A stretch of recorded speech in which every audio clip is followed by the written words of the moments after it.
सुख करता दुख हरता वार्ता विघ्नाची पूर्वे पूर्वे प्रेम कृपा जयाची सर्वांगी सुंदर अतिशय कंठी झळके वार मुक्ता। श्री कृष्णाय नमः। आप सभी का आपके अपने चैनल एस्ट्रो फ्रेंड अंशु में स्वागत है। मैं डॉक्टर अंशु गुप्ता आज के इस वीडियो में बताने जा रही हूँ, यदि व्यक्ति में ये 5 आदतें हो तो उस पर पितृदोष होता है। इन 5 संकेतों से हम जान सकते हैं कि व्यक्ति पर पितृदोष है।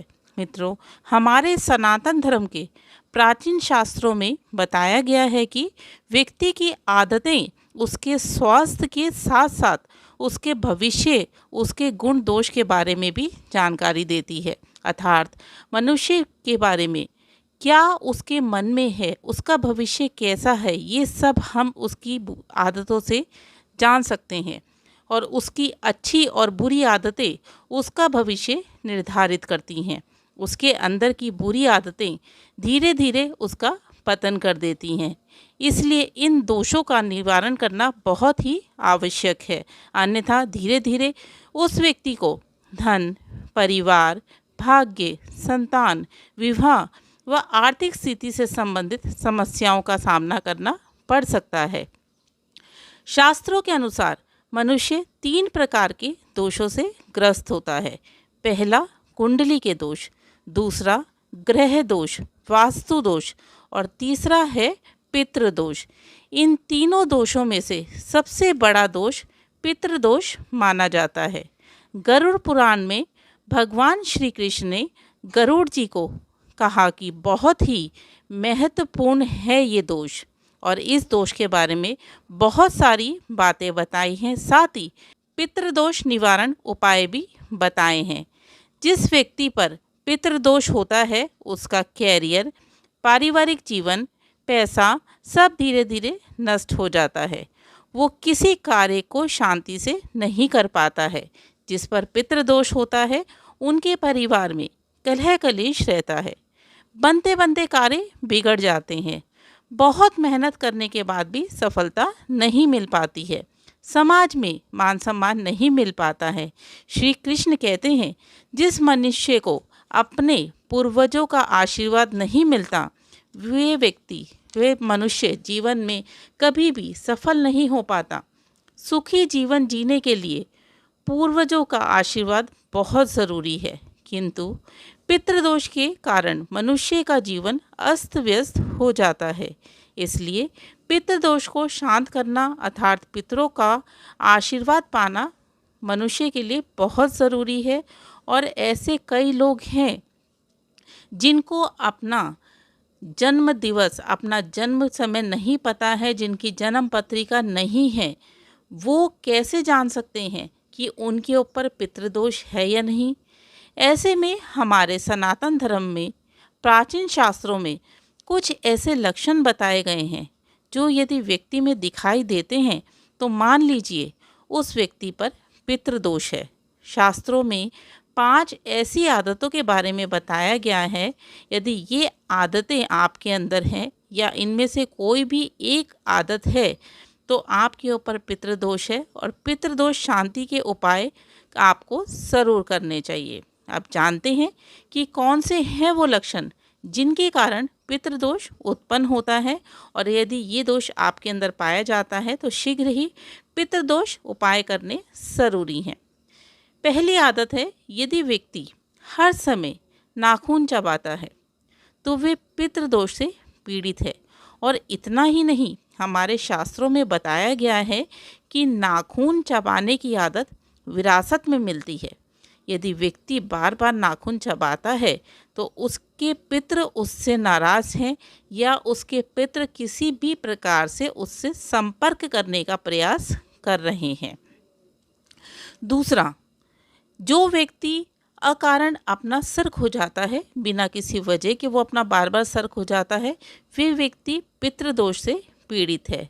और ऐसी स्थिति में यदि आपके अंदर ये स्थिति है तो धीरे धीरे धन खर्च होने लगता है, जुड़ा हुआ पैसा निकलने लगता है, या फिर किसी के साथ भी व्यक्ति बैठे बैठे ज़मीन पर नाखून चलाने लगता है, लाइनें खींचने लगता है या अपनी टेबल डेस्क पर या दीवारों पर लाइनें खींचने लगता है, तो ये भी पितृदोष का एक लक्षण है। यदि कोई व्यक्ति अपने बड़े बुजुर्गों का अपमान करता है और अपने आप को ही सबसे बड़ा मानकर चलता है, तो ऐसा व्यक्ति पितृदोष से पीड़ित होता है। कभी भी अपने बड़े बुजुर्गों का अनादर ना करें। ऐसा व्यक्ति पितृदोष के कारण असफलता को प्राप्त करता है, उसको अपने जीवन का लक्ष्य नहीं मिल पाता है। यदि कोई व्यक्ति पैरों को घिसट कर चलता है, तो ऐसा व्यक्ति पितृदोष से पीड़ित होता है और उस व्यक्ति के राहु और शनि भी पीड़ित होते हैं, जिसके कारण उस व्यक्ति को पितृदोष के साथ साथ ग्रह दोष का कष्ट भी उठाना पड़ता है। शास्त्रों के अनुसार इनमें से कोई भी एक भी लक्षण यदि आप में पाया जाता है तो आप पितृदोष से पीड़ित हैं और शास्त्रों के अनुसार व्यक्ति को पितृदोष निवारण पूजा जरूर करनी चाहिए, नहीं तो उसे घोर कष्टों का सामना करना पड़ता है। ऐसे में क्या उपाय करने चाहिए? तो हमारे सनातन शास्त्रों के अनुसार पितृदोष को शांत करना बहुत ही आवश्यक है। पितृदोष को आप कैसे शांत करेंगे? पितृपक्ष में पितरों का श्राद्ध पूरे विधि विधान और नियम के साथ करिए। इसके साथ ही अश्विनी कृष्ण पक्ष की अमावस्या को भी पितरों का श्राद्ध करना बहुत ज़रूरी है। हर गुरुवार को पीपल वृक्ष पर जल अर्पित करें और पीपल वृक्ष की 7 परिक्रमा करने के बाद अपने पितरों का आशीर्वाद मांगें।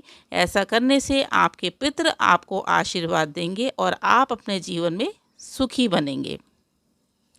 अगर पितृदोष के कारण संतान सुख प्राप्त नहीं हो रहा है, संतान उत्पत्ति में बाधा आ रही है, तो पति पत्नी दोनों मिलकर प्रत्येक गुरुवार को पीपल वृक्ष पर जल अर्पित करें। साथ ही आपने हल्दी और कुमकुम भी अर्पित करना है और दोनों ने मिलकर 7 परिक्रमा लगानी है। ऐसा करने से शीघ्र संतान सुख की प्राप्ति होती है। यदि पितृदोष के कारण विवाह में बाधा आ रही है तो पितृ शांति के लिए पितृ शांति पाठ करना बहुत ज़रूरी है। इसको नियम से पढ़िए। ऐसा करने से आपके पितृ आपसे प्रसन्न होंगे और शीघ्र विवाह के योग बनेंगे। यदि आपके जीवन में धन का अभाव है और आर्थिक स्थिति आपकी दिन पर दिन खराब हो रही है, तो आप पितृदोष से पीड़ित हैं। आपको रोज़ 1 रोटी गाय को, 1 रोटी कुत्ते को और 1 रोटी कौवे को ज़रूर खिलानी है और इसको नियम से आप रोज़ खिलाएंगे।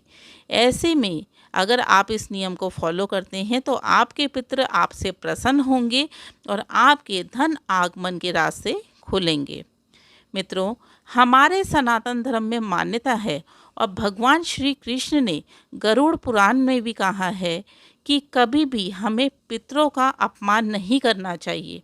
हमेशा उनकी तिथि और श्राद्ध पक्ष में पितरों का पूजन ज़रूर करना चाहिए। साथ ही साथ अपने घर की दक्षिण दिशा यानी कि साउथ में पितरों के नाम का दिया ज़रूर जलाना चाहिए। ऐसा करने से आपको आपके पूर्वजों का आशीर्वाद प्राप्त होगा और आप अपने जीवन में तरक्की करेंगे। मित्रों, गरुड़ पुराण में पितृदोष के लक्षण और उपाय बताए गए हैं। क्या आप में भी इनमें से कोई लक्षण है तो शीघ्र पितृ शांति के उपाय करें और इस वीडियो को अपने तक सीमित ना रखकर इस वीडियो को सनातन धर्म का प्रचार करें, जिससे कि हर सनातनी को पितृदोष के कारण और निवारण पता चले और यदि उनमें पितृदोष है तो वो शीघ्र इसका उपाय कर सके। कमेंट में श्री कृष्णाय ज़रूर लिखिएगा।